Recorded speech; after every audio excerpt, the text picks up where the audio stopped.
From haunted orphanages to an amusement park that might not be so amusing, here are the top 5 haunted places in Australia that you should never visit, part 2. Number 5 on this list is the Alkimos Wreck. The SS Alkimos was a Greek-owned ship that in 1963 capsized off the coast of Perth, Australia. This ship, prior to its sinking and also to this day, is deeply haunted. Tatum Stafford details its history and writes, "The Alkimos was stranded north of Minderry Keys in 1963 and is said to be plagued with bad luck. The ship was built in Baltimore in 1943, and towards the end of the war it was used to transport US soldiers and German prisoners of war. Post-war, the ship sailed across the world with various crew members recounting ghost sightings that they'd had on board. In 1963, the ship was on voyage from Jakarta to Bunbury when it struck a reef off the coast of Western Australia. It was towed to Fremantle for repairs, then was sent to Hong Kong before a storm hit and it became stuck in shallow waters off Minderry. The following year, the ship was sold for parts and left to decay, though mysteriously a number of fires have started, burned, and further blackened the wreck since it was abandoned. Though not much of the Alkimos is visible from land today, there are many rumors about the ship's history of paranormal activity.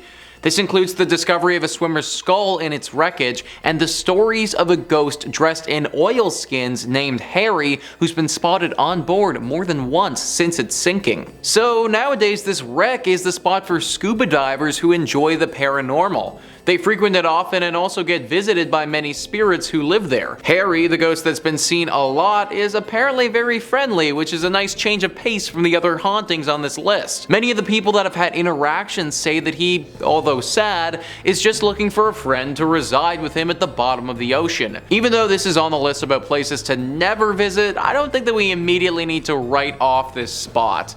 If you're daring and you know how to scuba dive, then I suppose you could probably go and have a pretty decent experience with our main guy Harry. Number 4 on this list is the St. John's Orphanage.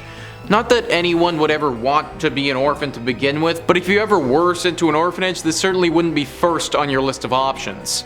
This place is your stereotypical horrible orphanage. The type of place that you watch in a movie and then call your parents immediately afterwards and thank them for being around for you. Apparently the people who ran this place were just inherently cruel. If a child ever stepped out of line a little bit or even did something wrong by accident, the punishments would be swift and brutal. The lifestyle of any child who lived here was said to be pretty horrible, and those that stayed here were often scarred for life. Now it's abandoned and looks like something straight out of a horror film. The windows are broken and the whole building itself looks like something that society has collectively thrown away. This hasn't stopped the ghosts of those who used to stay here from haunting it though. It isn't what you might be expecting, however. You won't find the ghosts of children running through the halls or playing ball outside. I imagine that the ghosts of those said children would want to get as far away from this horrible place as possible. The one who does haunt this place though is actually the one who used to run it. This greasy and stern looking old man that's said to parade around the halls. Apparently he's only ever dangerous to children, and any adults that come to this place should be fine. That being said, I still wouldn't recommend that adults go here because it's all too eerie to begin with. In my personal opinion, I think that there's been too much awful history here to allow this building to remain standing. I'd burn it to the ground and leave those horrible practices where they belong.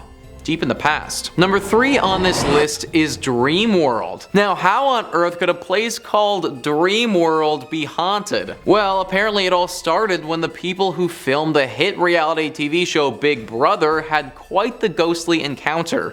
That's right guys, the legends of a ghost at this place have been pretty recent and by an entire film crew. Dreamworld is one of Australia's biggest amusement parks and should be a place of pure joy. The makers of Big Brother decided to build a home at this place and host their show there. During the filming of one of the seasons though, the production crew ran into an unexpected individual. The voice and image of a young girl appeared to all of them on separate occasions during the filming process and scared them to their core. The show was eventually cancelled in 2014, but then a YouTuber named MuiTube went into the abandoned Big Brother house and it definitely looks haunted. The entire place looks like something straight out of a ghost story and makes me believe that some type of spirit could be living there. It also doesn't help that this little girl isn't the only ghostly apparition talked about at Dreamworld. Apparently some employees at the theme park have seen a ghost called Jack Dark. Jack Dark is reportedly a 19th century gold prospector who was killed by a buzzsaw. Now his decapitated ghost wanders the area where he was killed, and it just so happens that there's a theme park there now. If you ever do make it to Dreamworld, then don't stay too long. Ride the rides and then get out of there. If you stick around for an extended period of time, then you might have an unwelcome encounter as well. Number 2 on this list is the Aradale Mental Hospital.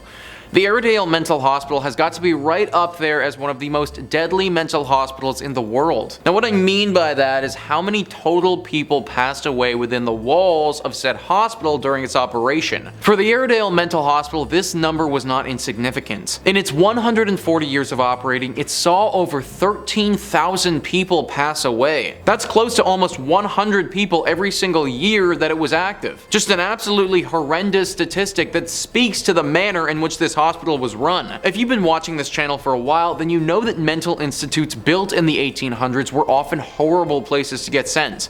The procedures and practices that these places had weren't helpful in the slightest and often made those with mental illness get far worse. This was obviously the case here due to its overwhelmingly large death toll. 13,000 people is a lot of people to die, and it's left its mark on this location. The site is no longer used as a mental hospital and has been decommissioned for a few decades. Now, it's just a spot for ghost tours. Not a tour I recommend that you take, but if you do, you can expect to hear some loud screams, doors shutting without anyone around them, and temperature changes that just don't make any sense. Some rooms are more haunted than others, and there's one specific bedroom where tons of those 13,000 people died that's just brimming with bad spiritual energy. In a few rare cases, there have been instances where people have left the tour with scratches on their bodies that they don't even remember receiving. I understand the appeal if you're someone who loves the paranormal, but I just don't think that it's worth it considering all the negative juju that surrounds this deadly hospital. And finally, number 1 on this list is the Fremantle Prison. The Fremantle Prison is a former Australian prison that has quite the name for itself. This place was known for housing the most dangerous and the most deadly prisoners in Australia's history. Once again, Tatum Stafford writes, originally known as the convict establishment, the Fremantle Prison was built by convicts between 1852